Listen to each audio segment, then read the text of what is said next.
Tonight, I want to talk about Loki Episode 2, and really a continuation on my theory from Episode 1. If you haven't seen that one, I'll link it up here in the corner. So, I still think Kang the Conqueror is pulling the strings. I'm not sure if I still believe that he's the ever-powerful shaping the timeline anymore. I still have that in the back of my mind, but with, let me say this. Heavy spoilers for Episode 2. Okay, sorry. Because we saw female Loki show up and tell, Loki Prime, it's not about you. I'm wondering if that really is female Loki. We know it's a variant, but it doesn't necessarily have to be Loki. Could be somebody manipulating powers and, passing herself off as Loki. Even when he called her that, she's like, ugh, don't call me that. So what if she's not Loki? I recently saw a video where somebody said, what if she's the Enchantress? I could be down for that. Enchantress is known to be in the Thor books. Obviously, Loki being a part of Thor, that makes sense. So Enchantress could be coming in here doing this stuff. She normally doesn't act alone. She normally has somebody that she is following. A lot of times that is Loki. This could be the moment that they meet.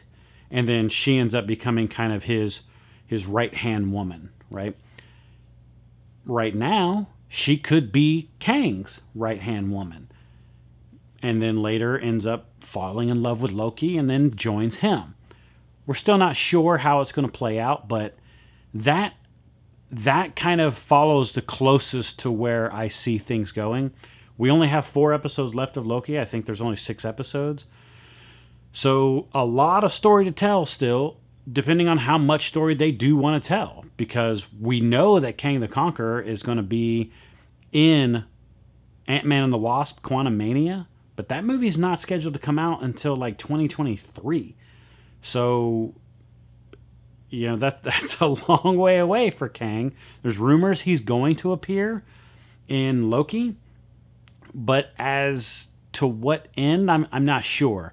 I really think that they are going to have him in some form, especially with him being a time traveler and him going to multiple different realities, and especially with what just happened with them bombing the sacred timeline.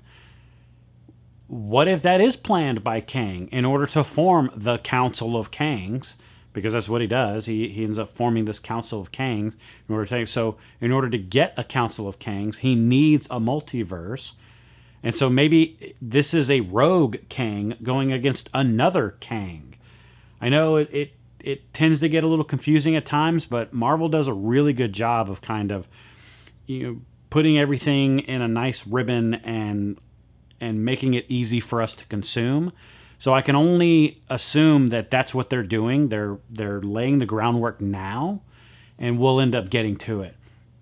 So this was a really exciting episode, especially considering if this is the Enchantress, it fits her power set. So we have her taking over people, doing all this stuff, and then now Loki has followed her into this, I don't know, maybe to another apocalypse, because that's kind of where she's been hanging out, is in these apocalyptic scenarios, which that could very well be exactly where Kang's hanging out. I think he probably showed her how to do this. Loki figured it out, but that's because I really believe that Loki is the superior villain compared to Enchantress. Maybe not Kang, but compared to Enchantress, Loki has always been the superior villain. And so, of course, he would figure it out pretty quickly, but that was probably all part of Kang's plan for him to figure it out.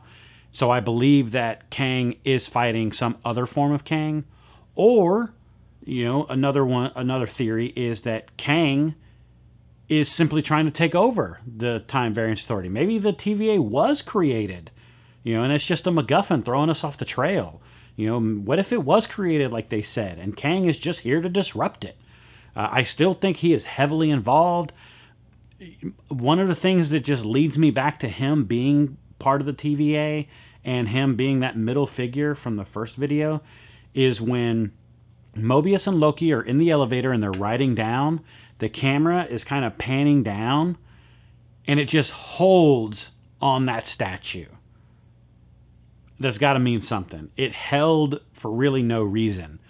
It's trying to tell us something. I think that it's trying to tell us, hey, Kang, right? So there's a lot. Next episode's coming out on Wednesday. I'm excited.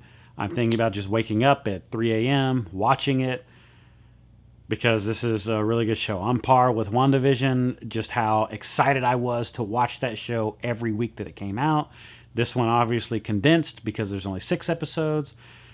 So I expect a lot more information. Maybe not a lot of answers, but definitely a lot more information to come. What did you think of the episode? Do you agree with any of my theories? What are your theories? I just want to consume all information about this because it is exciting. And, we have Black Widow coming out in July. Then we've got a Spider-Man movie. We've got Shang-Chi movie. We've got the Eternals. A lot of stuff coming this year. I mean, really in the last 6 months of the year, 5 months of the year. 6 months of the year. Last 6 months of the year. So it's incredibly exciting. Whew. Yeah. So join me on this journey of the Marvel Cinematic Universe.